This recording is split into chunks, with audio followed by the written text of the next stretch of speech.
Are you on the quest to create and live a happy life, a fulfilled life, and make your dreams come true? And at the same time, you look at the world and wonder how on earth can this be possible for you with everything going on, economically, financially, politically, and your head just goes like, oh my goodness, you feel the overwhelm and you have no idea where to start. Then I invite you to keep watching. I put out an extract from a masterclass I gave earlier this year in March, and I'll share with you in 20 minutes another perspective on the past 70 to 90 years to look at what happened in the world here and how did it turn out the way it is today, and also how that reflects back to you as the one individual on that quest to find your way to a happy life and a fulfilled life that just makes you feel good and opens up new opportunities for you where you can say, oh, okay, that is something I might want to look at into, right? And if you watch until the end, there's a hint and a tip where you personally can look at and start to see, okay, this might be a way I want to explore further. So, and let me know in the comments below what you think about it. So there's a couple of things in here that might be new to you, or you might find one way or the other. And I really love and appreciate to hear anything that you think. If it was helpful, if you have a completely different opinion, just put it in the comments below. And as always here on YouTube, if you like the video, like it and follow my channel, click the bell for more notifications on new videos. I'm Judith, I'm your Limitless Life coach, and just enjoy the video. What is that limitless life in that changing world that we're in? We assume we are in that next big process of change, and it's just there, right? So then what we're going to be looking at over the next minutes is that perspective I have been talking about on the world and the aspects I want to focus on a little bit. And remember, from the macro level, right? It's not about diving deep in and analyzing on the micro level, but looking at economy and society. And I'm specifically here not talking about politics because that is just too diverse and I didn't see sense and meaning into bringing that in here as well for what I want to just share with you. So the question is, what happened here over the past 70 to 90 years, just in a broader sense? So we could say that after a crisis, and you could either say for Europe specifically, even though it was a world war, but mostly affected here in Europe, or an economic crisis if you look at the US and you just check what was in the world happening around the 20s, the 30s, and then the 40s, all this time, some kind of crisis was there. If you look at that part of the world that is categorized as the Western world or the first world or whatever you want to call that. And of course, other things were happening in the rest of the world as well. I don't want to cut that out, but just for seeing where we are and what parts of the world do affect us currently because it's the system that we live in. We can say that we as humanity, because of this, in a broad sense, we lost safety, harmony, and belonging through all the things that happened. And if you look at our model that we used here, right, the desires we have, the human, psychological, emotional based desires that we all have, that was completely hitting hard down here in both corners. So after this, even after the war was over, what was left? Not a lot of safety during those times, even less. Harmony. There was no harmony, there was just conflict. And belonging, your home's taken away, maybe your country's taken away, financial stability taken away, whatever it was. And then maybe you had to move, or that belonging when separations of whatever kind were going on, you were not accepted for who you were because you were from a country or you believed in something. All that taken away. And with that, all the order and stability, the structure, the safety also taken away. So if we look at the 40s, maybe just in a broad sense, that is where humanity in that part of the world was. And then it's no wonder if we look at what happens next from then on, depending on where we're on the European side or the US side, somewhere here in that area, time-wise, we built systems to create back what was lost. Because remember, everything that is on Earth, even if you call it that system, it's us, because it's built by humans. And humans are driven by emotions and by desires and needs. So no wonder that after that was all lost, humans thought about what can we do to recreate that. And that resulted, that is really just on a very top level, to reduce complexity. The economies were built up again. That means jobs, and that meant safety. Banks, I know banks were not new exactly then, but if you think of when credits and money flow was more accessible to a broader majority of people, right? I saw a small video last week where I just found that thought interesting. Somebody from the financial system was speaking, and they were like, well, you know, this concept of that everyone wants to have a home with a house. Think of who invented that. The idea that was put in the realm of the American dream. You made it when you had these jobs and you got up that career ladder, and you had your home, your own home. And that accounts, I mean, look at Germany. What is very precious to everyone here? You want your own built damn house with a backyard and a fence.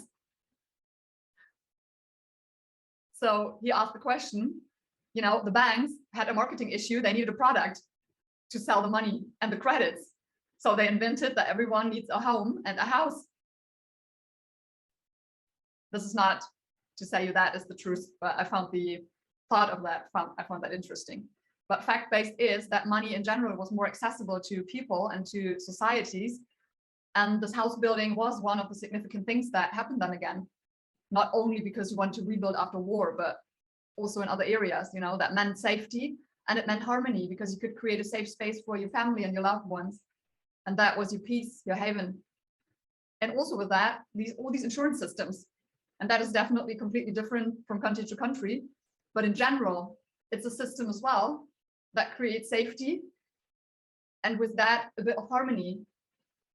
So that is the structure basically that was built and created back in those times, out of the need and the necessity to cater for these needs that everyone had.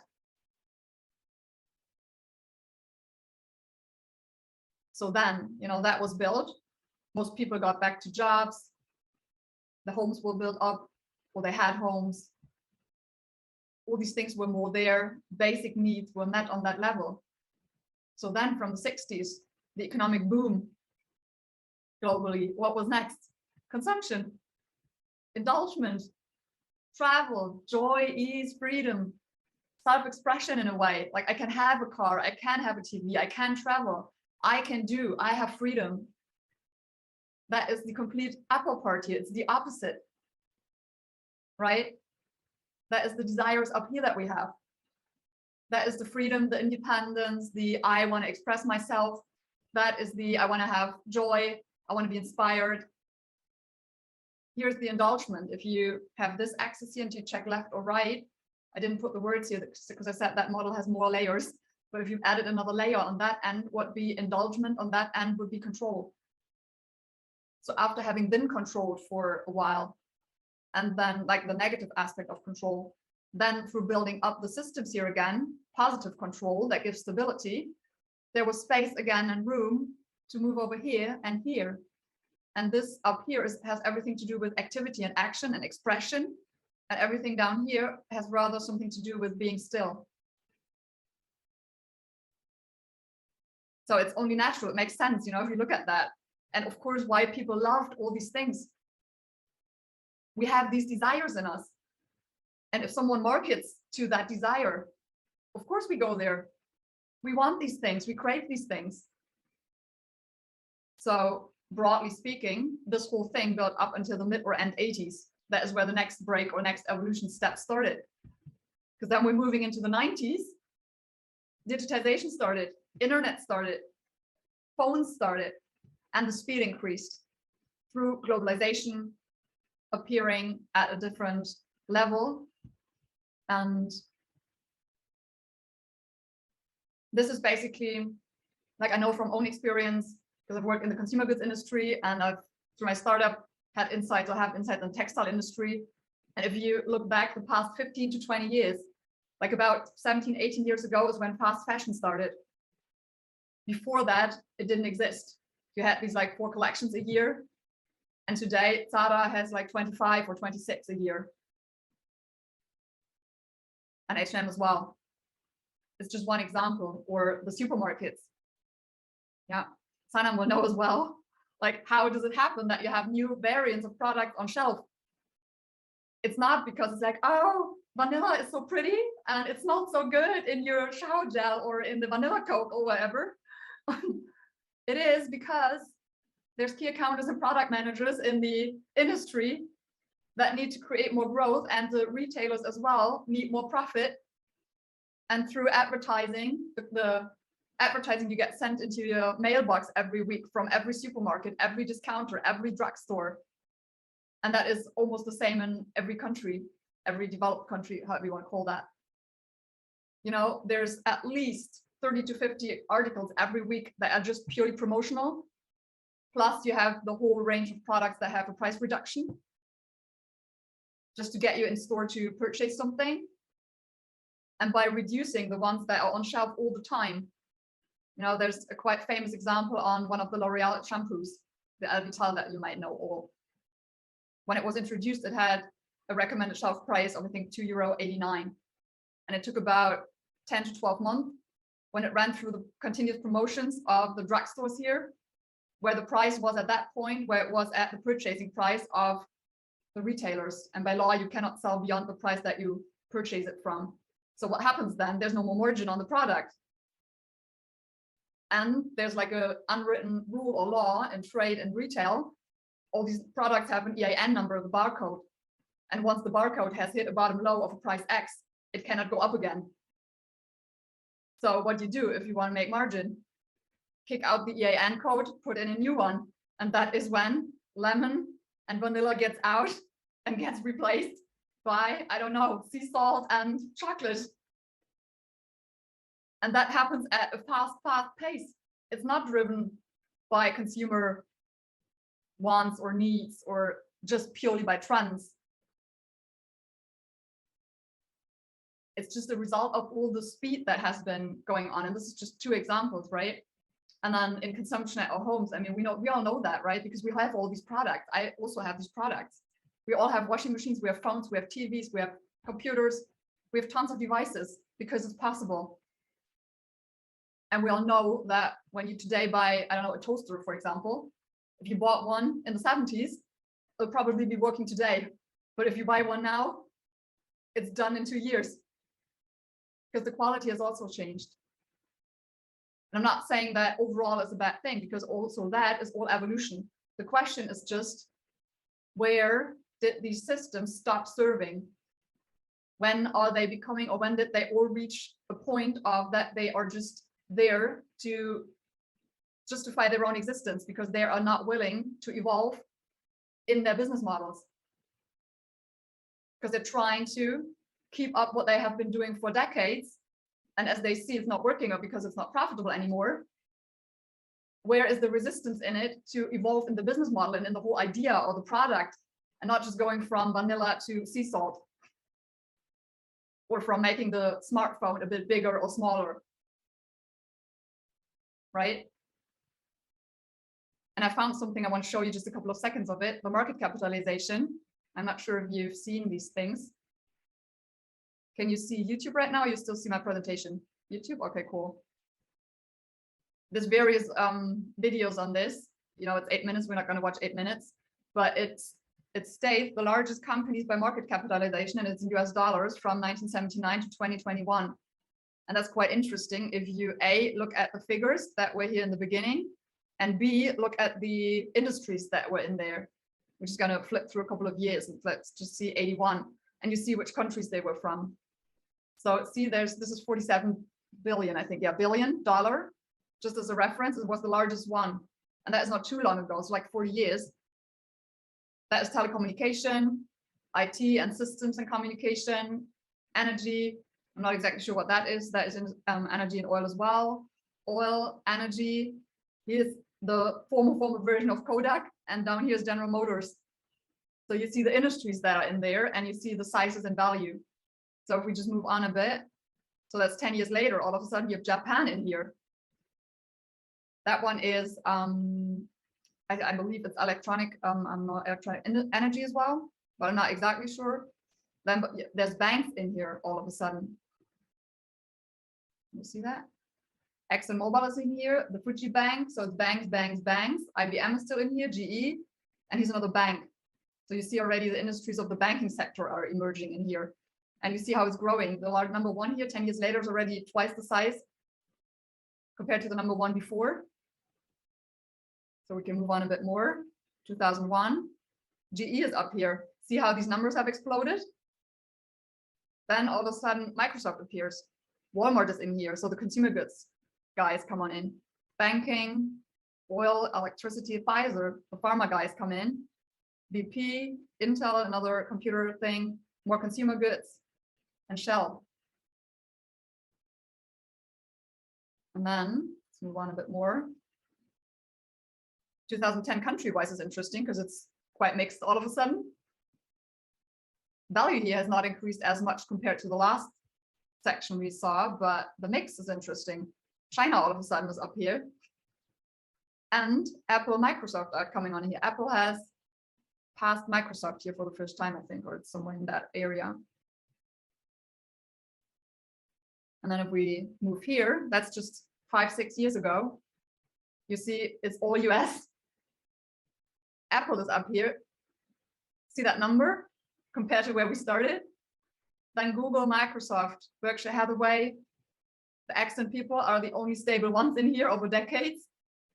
Amazon is in here, Facebook, Johnson & Johnson, Wells Fargo. So you see a complete different mix of industries. And then if we look 2021, look at the number. That's trillion, I believe, 2 trillion. That one is energy as well. Then we have Microsoft, Amazon, Google, Facebook, Tencent, Tesla, Alibaba. I'm not sure what that is, TSMC. But you have out of the 10, you have 1, 2, 3, 4, 5, 6, 7 that are in that realm of platforms, e-commerce, data, business models. So what we see here is, that's why I showed it to you, because of 2 reasons I'm showing it. A, what I find interesting is to see the amount of money that is in the world. You know, while we're quite primed a lot of times how scarce money is, because it's not available here or it's not here, and the state is wherever. But somehow, in the world overall, the amount of money is just increasing over time. So we can just ask that question ourselves, though. Are we just printing money all the time? The answer is yes. And I'm staying on that macro level here because you can dive deep in all these things, right? There's tons of things you could debate here, but just for awareness reasons, you know, I love the thought of that money is not scarce. It's always available, always. Because it's also invented by humans. And in the end, it's a piece of paper that we apply value to. And we print it all the time. I know it's a very simplified view on that one, but just to have the awareness of it's there. In general, in the world, it is available. And the question is now, if that was what happened, so what is our life like now, today? And that is the systems that were created because of what we just saw, and they were serving. Now they are breaking through again, so that they are in turmoil, they are in change. So a lot of lives today look like you need to have at least one job, depending where you are. And you need the job because you have to pay for where you live and to buy stuff in the supermarket. And if you look into the job environment, compared to like 30, 40 years ago, more hours, higher productivity, more stress level. So personally, we crave more work-life balance to get back that life part. So that is where that one perspective that you may have on that one is where you're trapped in those systems in a way, because we're in that next step of evolution, right? And if you then look at satisfaction and fulfillment, that is like, I'm not sure if you want to call it a trend, but that was already happening in the US, and predictions are that it's going to happen in Europe as well. People are just quitting their jobs because they're not satisfied anymore, and they don't give them fulfillment. And you can also break that down and see which industries is it, or is it more the higher or lower paid people, whatever that is. There's differences in that for sure. But just to have that awareness, that is remarkable that at some point when we had here, in this time, everyone wanted and craved it because it gave safety. We're now at a space that the financial aspect is not enough anymore, because it might not even pay off for what you need here. So some part of our population is questioning, why then do this and tolerate this if it doesn't completely pay off here? Then I could just as well lower everything, turn around my life completely, live on the stable things that there are, social support, whatever that looks like in the different countries, and then ask myself the question, what do I want in life? What is really important to me? And that is where I feel we are right now in different parts of the world to a different scale in the process, but asking ourselves the question, like, what do we want in life? What would make life limitless for us? What would make life meaningful to us? What would make it fulfilled? So what now? What now? What do we do? Most of us actually love working, because when we do something that we enjoy, we love that. When we do something where we're good at, that is easy, we see results, we love seeing results of what we do. That's our nature. We're hugely creative as humans. So how can we get back there? In the scope of where we are in the world, it is what it is, right? So that is where I say we can create a new life with the blocks you see here, the first two you heard me talking about over the last days. That is the part where we are with ourselves, right? We can, through increasing awareness, transformation, that is all the reprogramming we talked about, we fix everything that we have here and get clarity in what we want. Moving to the awakening part, which is then the vision and how can we put that into action that we realized. That is the inspired action part. Basically, these four things is, however I offer anything to work with me, is you will always work with these blocks. And it's never a linear process, because our personal growth is more like you need something here and then you need something here and then we go Hello there. Amazing that you're still here. Thank you for watching. I hope that gave you new perspectives, inspiration, something that resonates within, to understand that our inner world as one individual, also likewise as mankind as a total, is always that what we see in the outer world. And so we create our own world. And if that's true for the whole world, it's definitely true for just you. And that means you have the power to create anything in life that you want, any change that you desire, to get to your happy life, a fulfilled life, create something that is meaningful for you, find your purpose, all of that. So if that speaks to you, everything around personal development of your inside world, your emotions, your thoughts, your limiting beliefs, plus you're curious to see how the world changes in the future, maybe you're already tapped into cryptocurrencies and how you can look at the world in a new realm, how you can create different life designs beyond the concepts of the world that we've known. That is all my world here, which I call the limitless life space. So if that's interesting to you, make sure you check the description below, and there's a couple more information on it, a bit of summary, and also you can either join my mailing list. I'll be sending out 2 to 3 times a month information that goes in the same direction for you. If you want to take that next step already, you're interested to talk to me, how that looks like, the model that you saw at the end, how you can go your personal way and move on. There's several options to work with me. If you are searching for someone and just want to check in, that's a free call. That's the link below here as well. Whatever appeals to you, just follow that one and check what's here and there in the description for you. And I'll see you in the next video. Bye. Take care. Yours, Judith.